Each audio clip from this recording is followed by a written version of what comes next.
Krematoriet på Vesterkirkegård.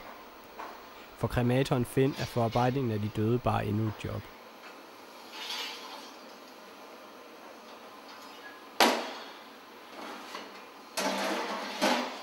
For mig, det er jo bare at brænde folk derinde i ovnen og skrabe dem ud igen og knuse dem over i knuserne og putte dem i en urne.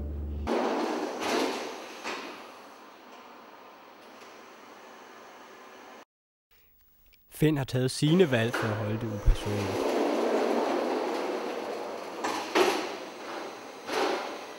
Jeg ved ikke, hvem det er, jeg brænder, så betyder det ikke så meget. Derfor jeg har valgt, jeg vil ikke se, hvem det er, jeg brænder. Så for mig er det en eller anden ting, man putter ind i ovnen.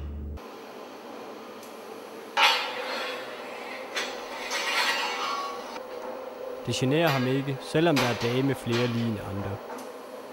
Der er nogle tidspunkt 2 gange om året, der får vi ekstra mange kister.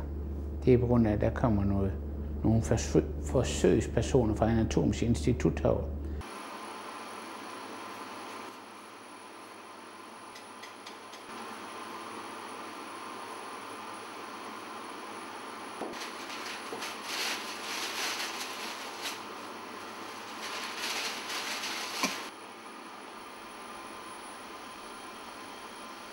Selvom Finn arbejder med de døde, holder han af sit arbejde. Det passer lige til mig.